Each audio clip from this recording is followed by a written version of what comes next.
우리가 오늘 읽은 복음서 요한복음을 우리는 영적 복음서다 이렇게도 부릅니다. 복음서가 4권이 있는데 마태, 마가, 누가복음을 우리는 공관복음이라고 부르지요. 공통된 관점으로 기술했다. 마태, 마가, 누가는 우리 예수님께서 70년경에 기록된 복음서거든요. 예수님의 행적, 가르침, 삶을 있는 그대로 사실적으로 기록해주고 있습니다. 그러나 요한복음은 그보다 훨씬 뒤에 90년 이후에 기록된 복음서로 우리 예수님의 행적의 영적 의미를 밝혀주는 성격이 조금 다른 복음서입니다. 공관복음서 마태, 마가, 누가만이 아니라 영적 의미를 밝혀주는 요한복음까지 있다는 것이 얼마나 다행한 일인지요. 알렉산드리아의 교회 감독이었던 2세기에 활동했던 클레멘스라는 사람이 이렇게 말했습니다. 요한은 표면적인 사실들은 이미 다른 복음서에 기록되어 있다는 것을 알고는 자기 제자들의 권고와 성령님의 신적인 감동을 받아 하나의 영적인 복음서를 썼다. 요한복음은 여러분 예를 들면 우리 예수님께서 자기 자신의 정체성을 밝히는, 영어로 말하면은 I am something, 나는 무엇이다 7번 주님께서 말씀하셨어요. 나는 생명의 떡이다, 나는 세상의 빛이다, 나는 양의 문이다, 나는 선한 목자다, 나는 부활이요 생명이다, 나는 길이요 진리요 생명이다, 나는 참 포도나무다. 따라서 다른 성경도 마찬가지지만 요한복음서는 더욱 영적인 눈으로 읽어야 할 깊이 있는 책입니다. 그리고 요한복음에는 예수님이 보여주신 7가지 기적에 대해서도 말해주고 있습니다. 오늘 우리가 읽은 가나의 혼인잔치에서 물을 포도주로 만든 이 기적이 예수님께서 보여주신 첫 번째 표적 기적이었다라고 성경이 말하고 있죠. 이 기적을 통해 우리 주님은 어떤 영적인 의미를 우리에게 말하고 싶었던 것일까요? 오늘 본문을 읽을 때마다 생각나는 일화가 있습니다. 어쩌면 여러분도 한 번쯤 들어봤을지도 모르겠습니다. 한 200년도 조금 더 됐죠. 200년 훨씬 전에 영국의 케임브리지 대학교 교실에서 종교학 시험이 치러지고 있었습니다. 시험 문제는 한 문제, 예수가 물을 포도주로 변화시킨 기적의 영적 의미를 서술하시오. 학생들이 그 문제를 받아들고 열심히 답을 써 내려갔는데 유독 한 학생만 아예 펜을 잡지도 않고 햇빛 비치는 창밖만 우두커니 바라보고 있었던 거죠. 그래서 감독하는 교수가 학생, 자네는 왜 답을 쓰지 않나? 그러니 이 학생이 저는 별로 쓸 말이 없습니다. 그런데 마치는 종이 치기 전에 급하게 뭔가 한 줄을 적어서 제출을 했어요. 근데 그게 만점을 받았습니다. 그 학생이 적은 한 줄의 답은 이런 겁니다. 물이 그 창조주를 보고 얼굴을 붉혔도다. 이게 우리 영국이 셰익스피어만큼 사랑하는 조지 고든 바이런이라는 시인이 써낸 답이라고 합니다. 그런데 사실 바이런의 이 답은 자기 독창적인 답이 아닙니다. 그보다도 또 훨씬 전에 150년 전에 17세기에 리처드 크래쇼라는 사람이 라틴어로 쓴 시에 이런 표현이 나옵니다. 크래쇼의 시에 보면은 이런 구절이 나옵니다. 수줍은 물이 주님을 만나니 얼굴이 붉어지더라. 참 시적이고 멋지지요? 오늘 가나의 혼인잔치, 여기에서 예수님께서 물을 포도주로 만들어 주시는 기적이 일어났는데 이것이 바로 예수님의 첫 번째 표적이었습니다. 이 이야기를 오늘 본문을 연극으로 만들면 참 좋겠다라는 생각이 듭니다. 연극으로 만든다면 등장인물이 일단 예수님, 주인공이죠. 그리고 중요한 조연이 예수님의 어머니 마리아가 등장하지요. 그리고는 대사가 있는 사람이 연회장밖에 없어요. 근데 연회장의 대사는 그렇게 중요한 이야기가 아니죠. 오히려 하인들이 굉장히 중요한 조연입니다. 한마디 말도 없지만 마리아의 이야기를 듣고 물을 항아리에 채우고 또 그것을 하객들에게 떠서 갖다 주는 이 역할이 전체적으로 나타나고 있습니다. 그 외 제자들이나 손님들은 다분히 그냥 엑스트라라고 볼 수 있을 것 같습니다. 오늘 이 성극에서 중요한 인물이 되는 예수님과 마리아와 하인들을 중심으로 오늘의 본문을 조금 더 살펴보도록 하겠습니다. 갈릴리 가나라는 작은 마을에 혼인잔치가 벌어졌습니다. 여러분, 유대인들의 혼인잔치는 길게는 일주일 동안 혼인잔치를 합니다. 그래서 많은 음식을 준비해야 하고 특별히 포도주를 충분히 준비해야 합니다. 만일에 음식이나 포도주가 떨어지게 되면 큰 결례일 뿐만 아니고 자칫하면 신랑 측이 소송을 당할 수 있을 만큼 심각한 문제였습니다. 그런데 오늘 이 신랑 집에서 연 혼례에 포도주가 떨어졌습니다. 그런데 예수님의 어머니 마리아가 이 포도주가 떨어진 것을 걱정하고 있어요. 그리고 예수와 제자들도 초청이 된 것으로 보아서 마리아나 예수님과 아주 가까운 사람의 혼례일 것이다 라고 우리는 생각할 수 있겠습니다. 사실 마리아가 포도주가 떨어진 문제를 걱정하면서 아들인 예수에게 와서 포도주가 떨어졌다라고 이야기하고 있잖아요. 왜 그랬을까요? 마리아는 예수께서 자기 아들이지만 자기 아들이기만 한 것은 아니라는 생각을 늘 가지고 있었습니다. 왜 안 그렇겠습니까? 처녀의 몸으로 잉태했지 않아요. 천사와 성령의 음성을 듣고 얻은 아들이 아닙니까? 그렇기 때문에 내 아들이지만 특별한 사람이야. 어쩌면 메시아일 거야 라는 것을 마리아는 알고 있었을 겁니다. 여러분, 성경에 보면은 마리아가 천사들을 통해서 들은 말, 그 말을 누가복음 2장 19절에 보면은 마리아는 이 모든 말을 마음에 새기어 생각하니라. 마리아는 그 말을 늘 마음에 품고 있었어요. 특별한 아들. 그랬기 때문에 문제가 있을 때 그 아들에게로 이 문제를 가지고 올 수 있었겠죠. 예수님이 12살 때 한번 예수님 잃어버린 적이 있잖아요. 예루살렘에 갔다가 아들이 없어져 버린 거예요. 찾아 헤매다가 보니까 예루살렘 성전에서 율법사들하고 토론하고 있는 거예요. 그때 가서 아마 아버지 요셉과 어머니 마리아가 왜 이랬냐고 혼을 냈을지도 모르겠습니다. 그런데 누가복음 2장 49절에 보면은 예수님이 이렇게 부모에게 대답합니다. 어찌하여 나를 찾으셨나이까?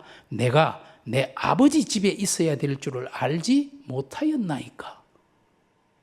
이런 황당한 인간이 있나요? 다른 사람들은 그 말의 의미에 대해서 아무런 의문도 품지 않고 생각지도 않았습니다. 내가 내 아버지 집에 있어야 할 줄 알지 못했습니까? 그런데요, 누가복음 2장 51절을 보면은 이렇게 기록하지요. 그 어머니는 이 모든 말을 마음에 두니라. 그렇습니다. 마리아는 이 아들 예수가 내 아들이기만 한 것이 아니라 우리 전체를 구원할 인류의 메시아일지도 모른다는 생각을 분명 품고 있었습니다. 그랬기 때문에 포도주가 떨어지는 이 심각한 문제를 아들인 예수에게 와서 이야기한 거죠. 연극을 지도하는 사람이 있다면 이때 마리아의 표정 연기 그리고 이 억양이나 이런 것들에 아주 잘 지도를 해야 될 겁니다. 마리아의 마음이 잘 드러나야 하겠죠? 여러분, 믿음이 무엇일까요? 무엇이 믿음입니까? 오늘 저와 여러분이 어떤 문제를 만났을 때 그 문제를 우리 주님 앞에 가지고 나오는 것, 그것이 믿음입니다. 수고하고 무거운 짐진 자들아 다 내게로 오라. 내가 너희를 쉬게 하리라. 이 앞에 있는 말씀, 수고하고 무거운 짐진 자들아 다 내게로 오라, 이것은 우리가 해야 할 책임이잖아요. 오늘 여러분이 살아가면서 올 한 해 동안 어떤 문제를 만나든지 그것이 내 힘으로 내 능력으로 버거운 문제라고 생각하시면 주님 앞에 가지고 나오십시오. 그리고 뒤에 있는 뒷부분의 말씀, 내가 너희를 쉬게 하리라. 이것은 예수님이 지켜야 할 책임이죠. 예수님이 지켜야 할 약속이죠. 분명 주님은 이 약속을 지키실 것입니다. 마리아가 큰 문제를 예수 앞에 가지고 나왔듯이 저와 여러분도 우리 인생에서, 우리 삶에서 만나는 문제를 가지고 주님 앞으로 나오십시오. 기적을 체험할 수 있는 첫걸음은 여러분 가진 문제를 주님 앞에 가지고 나와 아뢰는 것입니다. 그것이 기도이고 그것이 믿음입니다. 올 한 해 무슨 일을 만나든지 그 문제를 주님 앞에 가지고 와 내려놓고 주님 주시는 평안을, 내가 너희를 쉬게 하리라, 이 말씀을 경험하는 복된 성도들이 되기를 주님 이름으로 축복합니다. 그런데 예수님 앞으로 마리아가 문제를 가지고 왔는데 예수님의 반응이 좀 이상해요. 굉장히 퉁명스러워 보입니다. 4절에 보면 이렇게 기록하고 있잖아요. 여자여, 나와 무슨 상관이 있나이까? 내 때가 아직 이르지 아니하였나이다. 참 해석하기 어려운 구절이죠.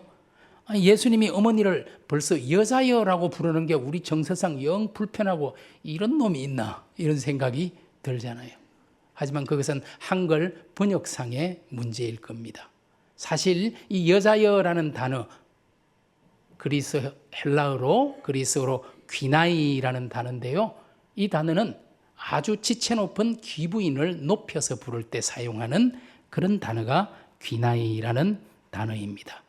어쩌면 우리 예수님께서는 단지 마리아가 육신적 어머니이기보다 오히려 여자여라는 객관적 용어를 사용함으로써 모든 인류의 구세주이고 왕으로 오신 존재임을 알리고 싶었을지도 모르겠습니다.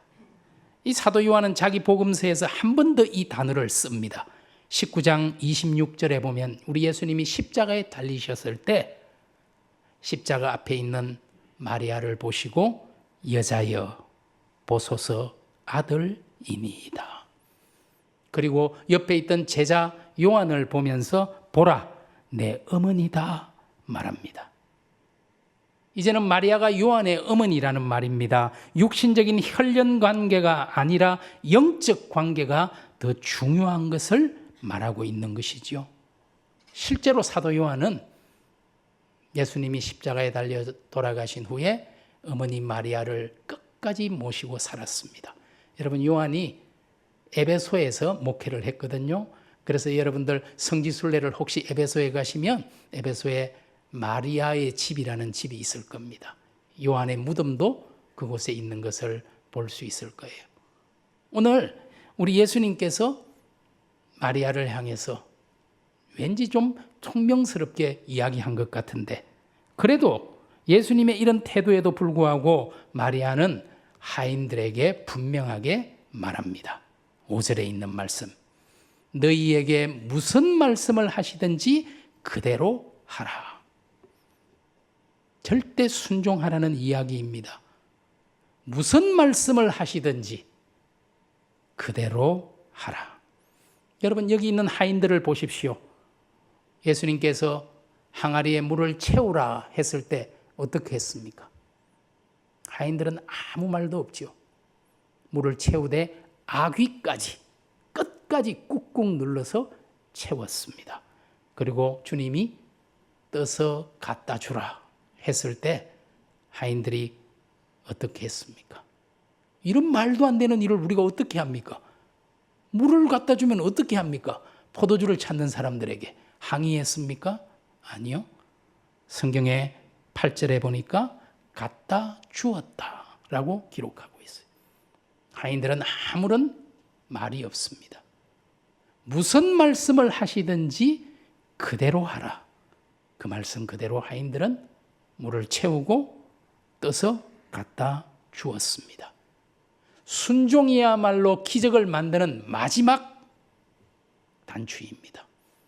주님 앞에 문제를 가지고 나오는 것이 첫걸음이라면 무슨 말씀을 하시든지 순종하는 것이 우리 삶의 기적을 가져다 줄 것입니다.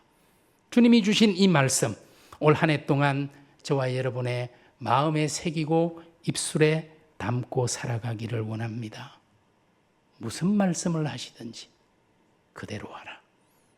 우리 하나님 앞에 다짐하고 고백하는 마음으로 한번 우리 가슴에 손을 대면서 말씀을 그대로 한번 따라 해볼까요? 무슨 말씀을 하시든지 그대로 하라. 이 말씀대로 할 수 있기를 원합니다. 우리 주님께서 어떤 때는 설교 시간에 말씀을 통해서, 또 어떤 때는 여러분의 가족과 친구를 통해서, 또 어떤 때는 내가 만나는 일이나 사건을 통해서, 또 어떤 때는 성령께서 직접 우리 마음에 감동을 주셔서 말씀하실 것입니다. 그 말씀이 내 상식으로, 내 이성으로 이해가 안 된다 하더라도 하나님의 말씀이라는 확신이 있다면 그대로 하십시오. 그럴 때 우리 삶에 기적이 나타날 것입니다. 가슴 떨리는 경험을 하게 될 것입니다. 여리고성을 7번 돌라 하는 이 허무맹랑한 명령, 그 명령에 그대로 순종했을 때 그 초롱성 같던 여리고성이 어떻게 되었습니까? 나병 환자였던 나아만이 요단강에 7번 몸을 담그라는 이 허무맹랑한 이야기에 순종했을 때 나아만의 그 병이 어떻게 되었죠? 앞을 보지 못하던 소경이 주님께서 진흙을 이겨 바르고 눈에 있는 진흙을 실로암 못에 가서 씻으라, 이해할 수 없는 이 명령에 순종했을 때 그 소경의 눈이 어떻게 되었습니까?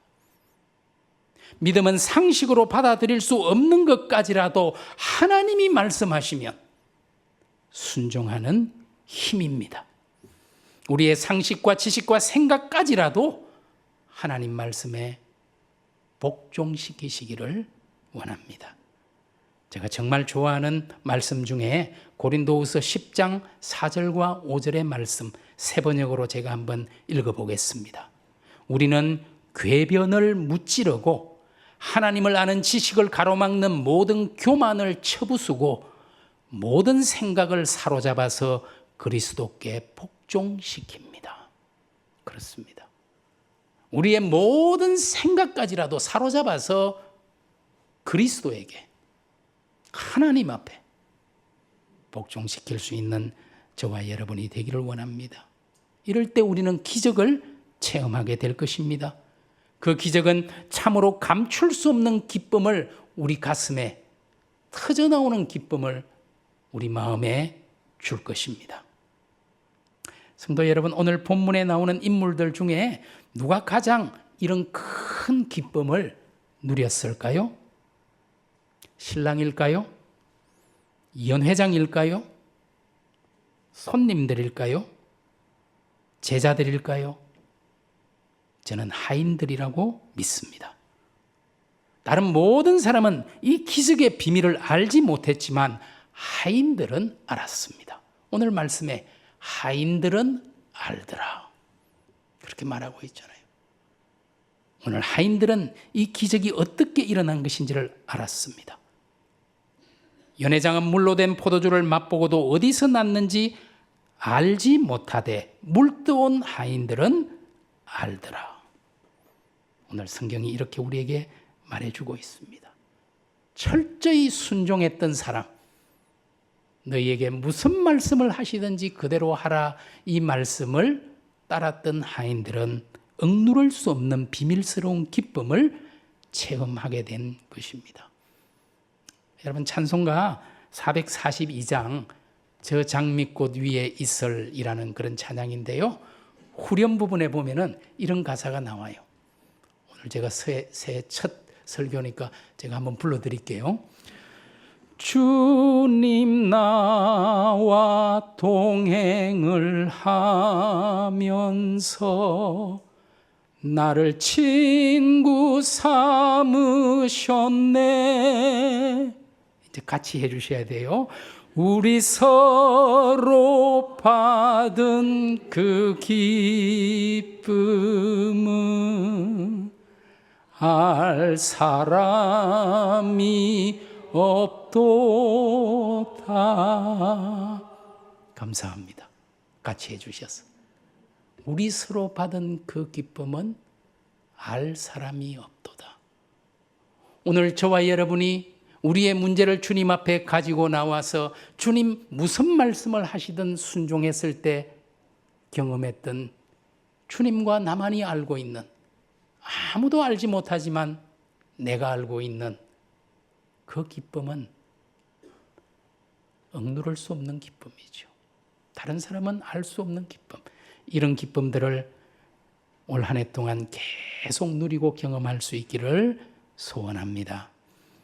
여러분, 오늘 본문의 이야기, 물을 포도주로 만든 이 기적 이야기, 예수님이 요한복음에 보여주신 7가지 기적 중 첫 번째 이 기적이 의미하는 영적 의미가 무엇일까요? 주님은 이 기적을 통해 우리에게 어떤 영적 의미를 주고 싶은 것일까요? 왜 요한은 이 이야기를 기록했을까요? 여러분, 많은 로마 가톨릭 신학자들이 이 본문을 해석하면서 봐라, 마리아의 중재 역할이 얼마나 중요한지. 예수님도 마리아가 이야기하니까 꼼짝 못하고 그냥 들어줬잖아. 마리아에게 기도하는 게 제일 빨라. 그게 나. 이렇게 말한다면 그게 이 본문의 의미를 제대로 해석한 걸까요? 반대로 우리 개신교 목사들이나 신학자들이 에이, 그렇지 않지. 여자여, 이 일이 나와 무슨 상관이 있습니까? 면박만 당했어. 그리고 마리아와 예수님의 동생들이 찾아왔을 때 제자들이 어머니와 동생들이 찾아왔습니다 라고 예수님께 말하니까 예수님이 마가복음 3장에 보니까 이렇게 이야기했죠. 누가 내 어머니이며 동생들이냐? 누구든지 하나님의 뜻대로 행하는 자가 내 형제요 자매요 어머니이니라. 주님이 이렇게 말했으니까 이 마리아의 역할을 그렇게 과장해서는 안 돼 하면서 마리아는 별거 아니야, 의미 없어 라고 축소시키잖아요. 마리아의 역할을 과장하거나 축소하는 것이 이 본문의 영적 의미가 전혀 아니죠. 오늘 본문은 그런 이야기를 하려는 게 아니잖아요. 혹시 여러분 중에 아직 조금 이렇게 술을 좋아하시는 분이 계시면 이야, 은혜 받았습니다. 예수님이 만들어주셨네요. 마음 놓고 즐기도록 하겠습니다. 이렇게 말한다면 이 본문의 의미를 제대로 해석한 것이 될까요? 그렇지 않겠죠. 그러면 오늘 이 본문의 의미는 무엇일까요? 그것은 새 시대가 왔으니 새 사람이 되라는 것입니다. 이제 예수 그리스도가 오심으로 율법의 시대가 가고 은혜의 시대가, 하나님의 나라가 도래했습니다. 그러니 우리도 오늘 본문에서 물이 포도주로 질적인 변화를 한 것처럼 옛사람을 벗어버리고 새 사람으로 변화되어야 할 것입니다. 중생한 사람이 되어야 한다는 말입니다. 거짓된 사람이 진실한 사람으로, 가시 있던 사람이 온유한 사람으로, 교만한 사람이 겸손한 사람으로, 상처만 주던 사람이 위로하는 사람으로, 맹물처럼 아무 맛도 없던 사람이 포도주처럼 향기나고 맛있는 사람으로 변해야 할 것을 오늘 주님이 이 기적을 통해 우리에게 말해주고 있는 것입니다. 과연 저와 여러분은 어떤 사람입니까? 아직도 가시와 독을 가지고 다른 사람에게 상처만 입히고 있지는 않습니까? 아무런 맛도 향기도 없이 무덤덤하지는 않습니까? 이제는 주님 앞에서 오히려 위로와 평안을 주는 사람, 만나고 향기 나는 주님의 사람이 될 수 있기를 원합니다. 우리 주님은 가시 많고 모나고 맛없는 우리를 능히 부드러우면서도 감칠맛 나는 극상품 포도주와 같은 향기로운 사람으로 바꿀 수 있는 구주이심을 믿으시기 바랍니다. 또 이 본문에서 한 가지 감사한 것은 물을 포도주로 변화시키되 풍성히 하신다는 사실입니다. 어디까지 채워주셨어요? 아귀까지, 끝까지 흘러 넘칠 정도로 채워서 우리에게 안겨주셨습니다. 우리 예수님께서 요한복음 10장 10절에 이렇게 말했죠. 내가 온 것은 양으로 생명을 얻게 하고 더 풍성히 얻게 하려는 것이라. 예수님이 왜 이 땅에 오셨다고요? 우리로 새 생명 얻고 구원받는 자 되게 하려고. 그런데 겨우 구원만 받게 하려고? 아니죠. 더 풍성히 얻게 하려 함이라고 말합니다. 오늘 우리가 주님의 사람으로, 하나님의 사람으로 이 세상을 정말 은혜 가운데 비밀스러운 기쁨 간직하면서 기적을 맛보면서 풍성한 만나고 향기로운 사람으로 살아가기 위해서 이 땅에 주님이 오셨습니다. 따라서 저와 여러분의 기도는 주님, 제가 여기 있나이다. 제 속에 찾아오셔서 저를 주님 원하시는 만난 사람으로 변화시키시되 풍성한 사람으로, 그리하여 주위 모든 사람에게 맛과 향기를 나누어 줄 수 있는 당신 제자로, 당신 자녀로 변화시켜 주옵소서. 이 기도가 저와 여러분의 간절한 새해의 기도요 다짐이기를 원합니다. 자신의 문제를 기꺼이 들고 온 마리아처럼 어렵고 힘들 때마다 주님 앞에 우리의 무거운 짐과 무거운 마음을 가지고 나옵시다. 주님이 우리를 쉬게 해 주실 것입니다. 끝까지 순종한 하인들처럼 주님을 신뢰하고 순종합시다. 말할 수 없는 기쁨을 주실 것입니다. 우리가 주님을 모실 때 거칠고 맛없는 우리 성품을 부드럽고 향기로운 포도주처럼 변화시켜 주실 것입니다. 여러분, 올해 한 해 우리 마음에 이 말씀을 꼭 새기고 한 해 살아갑시다. 무슨 말씀을 하시든지 그대로 하라.